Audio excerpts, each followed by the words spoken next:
আসসালামু আলাইকুম। সকলকে আমন্ত্রণ আনন্দ টিভি রাতের সংবাদে। আপনাদের সঙ্গে আছে আমি কনুজ শেখদার। বরিশালের আগৈলঝাড়ায় আগুনে পুড়ে ভস্মীভূত হলো একটি রাইস মিলের সম্পূর্ণ অংশ। সোমবার রাতে উপজেলার রাজিহার গ্রামের ভাই ভাই রাইস মিলে ভয়াবহ এই অগ্নিকাণ্ডে ১৬ লাখ টাকার ক্ষয়ক্ষতি হয়েছে প্রাথমিকভাবে ধারণা করা হচ্ছে। আগুন লাগার খবর পেয়ে গৌরনদী ফায়ার সার্ভিস ইউনিটের একটি দল ঘটনাস্থলে পৌঁছে ঘণ্টাব্যাপী চেষ্টা চালিয়ে আগুন নিয়ন্ত্রণে আনে। কুমিল্লায় বাসের ধাক্কায় মোটরসাইকেল থেকে ছিটকে মৃত্যু হল মা ও মেয়ের। সোমবার কুমিল্লা সিলেট মহাসড়কের রেশম বোর্ডের সামনে এই দুর্ঘটনা ঘটে। ময়নামতি হাইওয়ে থানার ওসি সাফায়েত হোসেন জানান, এরশাদ ভূঁইয়া তার মোটরসাইকেলের পেছনে বসিয়ে স্ত্রী ও কন্যাকে ডাক্তার দেখানোর জন্য দেবিদ্বার থেকে কুমিল্লা শহরে যাচ্ছিলেন। পথিমধ্যে একটি বাস মোটরসাইকেলের পিছনে ধাক্কা দিলে এই দুর্ঘটনা ঘটে।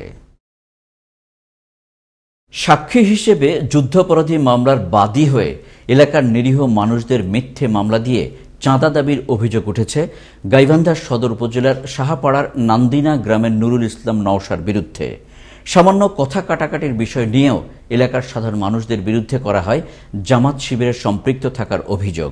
অবশ্য মোটা অঙ্কের টাকা দিলে মামলা থেকে মেলে মুক্তি। গাইবান্ধা থেকে মিলন খন্দকারের পাঠানো তথ্য ও ভিডিও চিত্রে দেখুন ডেস্ক রিপোর্ট। গাইবান্ধার সাহাপাড়া ইউনিয়নের যুদ্ধাপরাধীর মামলার মূল বাদী ডাক্তার আব্দুর রউফ মিয়ার 2019 সালে মৃত্যু হলে প্রধান সাক্ষী হিসাবে মামলার বাদী হন স্থানীয় নুরুল ইসলাম নওশা। এরপর থেকেই এলাকার নিরীহ মানুষদের নামে থানায় দায়ের করতে থাকেন মিথ্যে অভিযোগ। পুলিশ দিয়ে হয়রানি করা সহ মিথ্যে মামলায় ফাঁসিয়ে দেওয়ার ভয় দেখিয়ে দাবি করতে থাকেন মোটা অঙ্কের চাঁদা। আর চাঁদা না দিলে জামাত শিবিরে তকমা দিয়ে করতেন বিভিন্ন নাশকতার মামলার আসামি। চাঁদার টাকা না দেয়ায় এমন মামলার হাত থেকে রেহাই পায়নি ওই এলাকার অনেকেই। 337 টাকা বাকি টাকা পাই। এই 337 টাকা বাকি টাকা চাইছিলাম দেখে আমি হলো আমার সরকার টাকা দিয়ে পালাই, তুই আমার বাকি টাকা চাইস, এই কথা বলে আমার 3-4 দিন পুলিশ দিয়ে হয়রানি করাইছি। সবাই মিলে এটা একটা গ্যাং তৈরি করছে। গ্যাং তৈরি করে জেনের বাসার মতো টাকা লুটিয়ে নেওয়ার জন্য, পথে গরিব মানুষকে হয়রানি প্রেষণ করার জন্য এই মামলা করেছে। আদৌ আমরা জামাত বিএনপির কোনো সদস্য নাই, সেই জামাত শিবিরের আমরা অন্তর্ভুক্ত, এই বলে আমার ঘরের কাছে এই টাকা চাইছিল, আমরা টাকা দিই নাই। মনে করেন সেই টাকা না দেওয়ার কারণে এই নুল্লা হাজির বেটা আর বাবা ছিল রাজাগর, সেই রাজাগরের ছেলে আমার টাকা দাবি করলে 1 লাখ টাকা।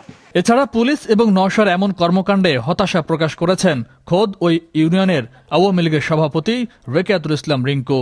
আশ্চর্যের বিষয়, আমি অবাক হয়ে যাই যে আমি সাহাপাড়া ইউনিয়ন আওয়ামী লীগের একজন সভাপতি, পুলিশ যখন একটা মামলা নিয়ে গিয়ে তদন্ত করে, দুঃখের বিষয় তারা আমাদের কাছে কোনো খোঁজখবর নেয় না। নান্দিনা গ্রামে যদি একটা আওয়ামী লীগকে যদি খুঁজে পাওয়া যায় তাহলে তাকেই পাওয়া যাবে যে খাস আওয়ামী লীগ। সে ইউনিয়নের আওয়ামী লীগের কার্ডধারী সদস্য হওয়া সত্ত্বেও কেন তারা হয়রানির শিকার হচ্ছেন, এমন প্রশ্ন ভুক্তভোগীদের। আমি হলো ইউনিয়নের আওয়ামী লীগের কাউন্সিলর ভোটার, আমার কেন জামাত শিবিরের কেস দিয়ে আমাকে কেন পুলিশ দিয়ে হয়রানি করা, এটা প্রধানমন্ত্রীর কাছে আকুল আবেদন। আমি এটা সুষ্ঠু বিচার তদন্ত চাই। আমরা আদৌ কোনো জামাত শিবিরের লোক নই, সেটা তদন্ত করে এই মামলা থেকে আমরা মুক্তি চাই। বাপদাদার আমল থেকে আমরা আওয়ামী লীগ করি, নওশা মৌলী বারবার জামাত শিবির মামলা দিয়ে হয়রানি করা দিছে। আমরা এটা প্রধানমন্ত্রীর কাছে সুষ্ঠু বিচার চাই। মিথ্যে মামলায় ফাঁসিয়ে হয়রানি করা আর টাকার বিনিময়ে মামলার দফারফা করার অভিযোগের বিষয়ে জানতে চাইলে নুরুল ইসলাম নওশা ক্যামেরার সামনে অস্বীকার করলেও ক্যামেরার বাইরে অত্যন্ত কৌশলে দফারফার টাকা নেওয়ার কথা স্বীকার করেন। টাকা মেবি নিতে পারি, নিছি বা নেব, আরো নেব, পারলে নেব, কিন্তু মাগার ডকুমেন্ট নাই, নো ডকুমেন্ট। এ সকল বিষয়ে ক্যামেরার সামনে কথা বলতে রাজি হননি জেলা পুলিশ সুপার মোহাম্মদ তৌহিদুল ইসলাম। এমত অবস্থায় সুষ্ঠু তদন্ত সাপেক্ষে অভিযুক্তদের হয়রানির হাত থেকে বাঁচতে প্রধানমন্ত্রীর হস্তক্ষেপ কামনা করেছেন হয়রানির শিকার ওই এলাকার ভুক্তভোগীরা। ফয়সাল মাহমুদ, আনন্দ টিভি, ন্যাশনাল ডেস্ক। ময়মনসিংহের ভালুকার মাস্টারবাড়ি জামিরদিয়া রাস্তাটির বেহাল অবস্থায় চরম দুর্ভোগে রয়েছে এলাকাবাসী। প্রতিদিন সড়কটিতে ঘটছে ছোট বড় অসংখ্য দুর্ঘটনা। রাস্তাটির বেহাল অবস্থার কারণে এলাকার বাসাবাড়ির ভাড়াটিয়া সরে যাচ্ছে অন্যত্র। খানাখন্দে ভরা সড়কটির পানিতে নাকানি চুবানি খেয়ে বাধ্য হয়ে চলতে হচ্ছে স্থানীয়দের। দেখুন ময়মনসিংহ বিশেষ প্রতিনিধি রফিকুল ইসলাম রফিকের প্রতিবেদন। দেখে কোনো খাল বা বিনোদন কেন্দ্রের সুইমিং স্পট মনে হলেও এটি ভালুকা শিল্প অধ্যুষিত মাস্টারবাড়ি থেকে জামিরদিয়া হয়ে পার্শ্ববর্তী শ্রীপুর উপজেলার কাউরায় যাওয়ার একমাত্র সড়কের দৃশ্য। প্রতিদিন সড়কটি দিয়ে ছোট বড় হাজারো যানবাহন চলাচল করলেও দীর্ঘ বছর ধরে বেহাল অবস্থায় পড়ে থাকা সড়কটি দেখার কেউ নেই। ভালুকা অংশের 3 কিলোমিটার জুড়ে অসংখ্য খানাখন্দ আর দুপাশ উঁচু হয়ে থাকায় বছরের অধিকাংশ সময় সড়কটি পানি জমে নালা কিংবা খালের মতোই হয়ে থাকে। যান চলাচলের সময় পানিটিও দুপাশের দোকানগুলোতে উপচে পড়ায় ব্যবসায়ীরা সড়কটির ধারে টিনের বেড়া দিয়ে আটকে রাখতে বাধ্য হচ্ছে। চলাচলের অসুবিধার কারণে এলাকার ভাড়াটিয়ারা বাড়ি ছেড়ে চলে যাচ্ছে অন্যত্র। ফলে বাড়ি ভাড়া দিয়ে যাদের সংসার চলে তারা পড়েছে চরম বেকায়দায়। এছাড়াও রাজধানী সহ জেলা ও উপজেলা শহরে যাতায়াতের প্রধান সড়ক এটি। সংস্কারের মাধ্যমে এ অবস্থা দ্রুত পরিত্রাণ চায় এলাকাবাসী।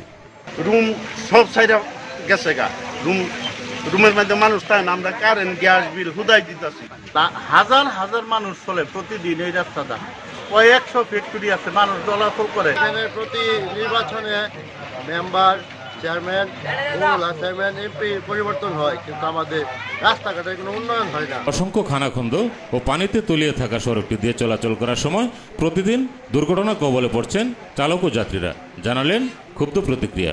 গাড়ি নিয়ে এলে অনেক ভয় করে, যাত্রী নিয়ে গাড়ি নিয়ে আবার রিক্স হয়, তাও পেটে দেয় আসা লাগে, এই রাস্তা দিয়ে গাড়ি চালাইতে হয়।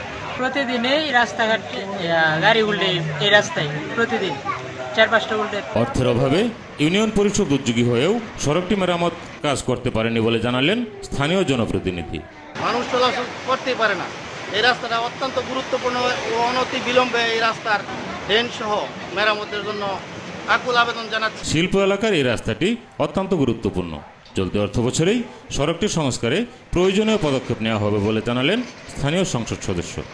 জনগুরুত্বপূর্ণ রাস্তা, সেগুলি আমরা অগ্রাধিকার ভিত্তিতে আমরা প্রস্তাব দিয়েছি। এই রাস্তাটাও আমরা এইবার এই অর্থ বছরে আমরা আমাদের প্রকল্পে ঢুকে আমরা দ্রুত সময়ের মধ্যে এই রাস্তাটি সংস্কার করব। বছরের পর বছর পরে থাকলেও সংশ্লিষ্ট কর্তৃপক্ষের দৃষ্টি আকর্ষণ করতে পারেনি গুরুত্বপূর্ণ এই সড়কটি।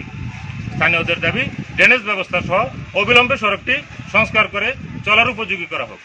রফিকুল ইসলাম রফিক, আনন্দ টিভি, ভালুকা, ময়মনসিংহ। এই ছিল এখনকার মতো। করোনা থেকে আপনি এবং আপনার পরিবারকে সুরক্ষায় রাখতে সরকারি নির্দেশনা মেনে চলুন।